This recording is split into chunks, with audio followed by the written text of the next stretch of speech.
y'all, welcome back to my channel. I'm gonna try and do this fast enough that the light stays good in here. But I'm gonna tell you about this recent read, Clown in a Cornfield, and show you what I got in my most recent Nightworms box.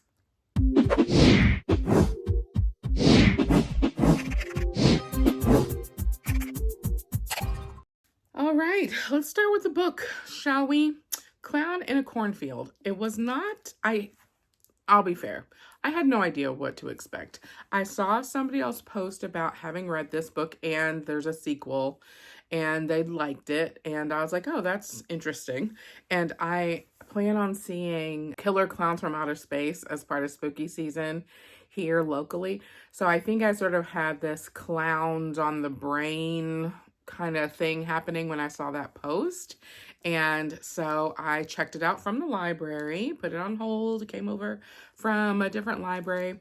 It is almost exactly, not exactly, it is very similar to kind of the opposite of Children in the Corn, or what I remember of Children in the Corn, where in Children in the Corn, two people are stranded in a town surrounded by cornfields, and they realize that there are no adults. And it turns out that the kids have done away with adults by the time they get to be 18 or something like that. So in Clown in a Cornfield, why it feels like a flip of that is that our main character, Quinn, and her father they go to this small town surrounded by cornfields. He is basically taking over for the town physician who left unexpectedly. So they've recruited him into this small town. It's about a year after Quinn's mother has died. And so they're really looking for a place to kind of start over, fresh slate, you know, that kind of thing. So when they get there, there are adults and kids, but Quinn starts to realize that there's really this tension between the adults and the kids in the town, and that the adults really don't like the kids, particularly the group of kids that she has kind of started hanging out with. One of whom is the sort of wealthy heir to the company that sort of runs the town or founded the town or whatever. The founding company's mascot is a clown character called Friendo the Clown. So one night, all the kids are getting together to have a party, and people start dying. This is a little bit spoilery, so if you don't want spoilers, fast forward to me putting my hand down. Okay, so some of the adults have gotten together to do away with the teens in the town, and it was really weird to me that all of the ways they were doing that were with farm equipment as opposed to like guns. You know, like they're in Idaho or Ohio or somewhere, I don't know, where there's a bunch of corn, and one guy is a hunter, like one of the kids is a hunter, but everybody else has like crossbows and stuff. Like that's so bizarre to me. Spoilers over. So I really enjoyed the book.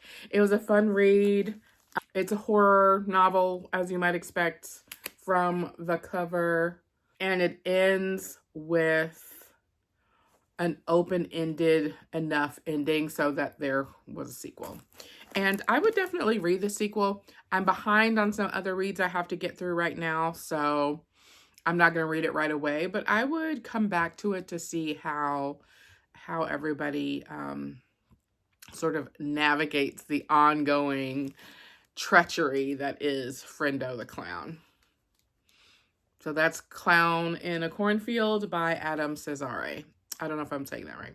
It could be Adam Caesar, Adam Cesar, Adam Casara. I don't know. But anyway, Clown in a Cornfield. The book box is Nightworms. I've actually opened a couple of these off camera, including this one, because I'm behind on all my book box unboxings. I've got 2 owl crates, at least 1 fairy loot. I've got a tea. It's, you know, it's a mess up there in the filming area. Nightworms is a monthly subscription box focused on horror. It's woman owned, and I would say that They do a good job of having a good mix of male-female authors highlighted in the books. You usually get 2 books, a hardcover and a softcover, although I think there have been maybe like one time when there was 2 softcovers maybe, or 2 hardcovers, you know what I mean? But usually it's a hardcover and a softcover. There's usually one beverage like coffee or tea, and then there's a couple stickers or magnets. The books come with book plates that are signed by the author. So it comes in this. You usually get 2 books and then a little brown baggie with the goodies in it. Our drink this month is the Haunting of Tea House variety from Riddle's Tea Shop. I love Riddle's Tea Shop. They do a great job. There are a number of boxes that I've had samples of their tea because they do book-themed tea varieties. So this one is black tea, natural cream flavor, and Ceylon Sonata. Gluten-free, nut-free, dairy-free. And I love it. Like the packaging. Sometimes it's hard for me to open them because I love the packaging. But I love a black tea. Here's one of the book plates. Here's the other one. And then there's usually a theme bookmark. So the theme this month is Scared of the Dark. A preview, or it looks like there is access to Sanctum, a fantasy horror novella from Ethan Pollard included. And then our stickers this time. I love this one. 'Tis the Season. And then we have a jack-o'-lantern head. What do we call this? Like a scarecrow with a jack-o'-lantern head? Is there a word for that? Probably it uses the word jack. A jack skeleton, a jack scarecrow creature. And then this one is a castle in the background with a skull and candle on the front. Love those. Okay, so the 2 books we got. First one is Let the Woods Keep Our Bodies by E.M. Roy. It's a little one.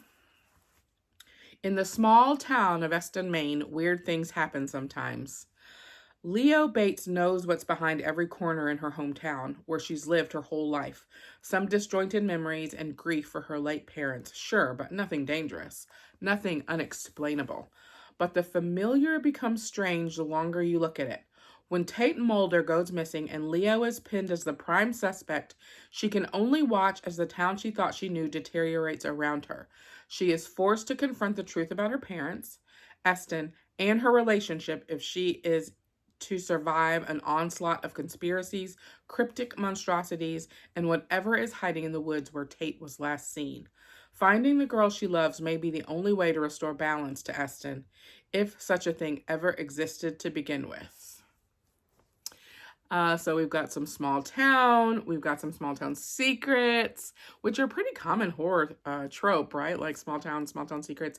Things are not what you thought they were kinds of stuff. And everybody sucks, turns out. Reality and all that. Art imitates life.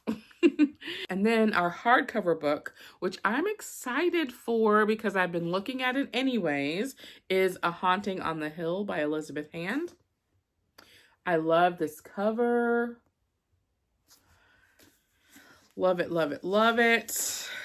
Let me tell you about it. Open the door.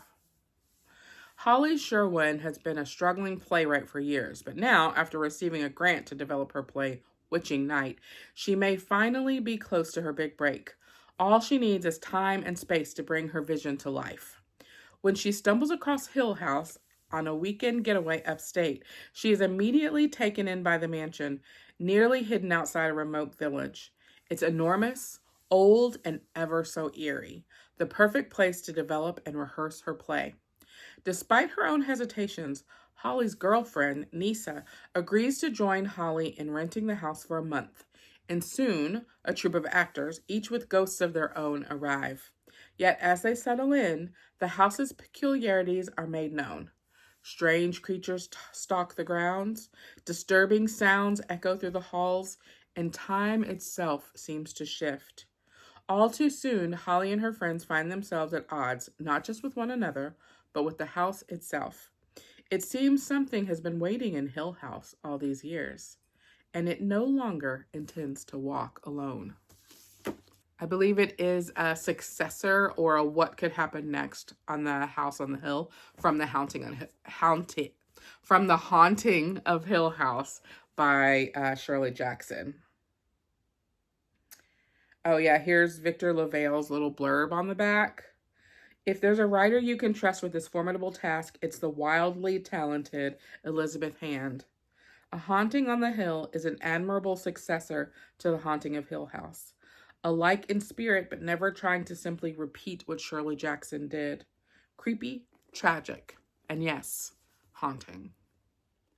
I also really like Victor LaVale. I have his book, Changeling, as a coming up read, and Lone Woman by him is also on my list. The list that never ends. The TBR. This month's Genre Snaps book club pick is White Horse by Erica T. Worth. So next week, 22nd, we'll meet in person for that, but the Discord chat is on the 29th. So if you want to chat horror or sci-fi or fantasy with me, join my Discord book club. And catch you on the next one.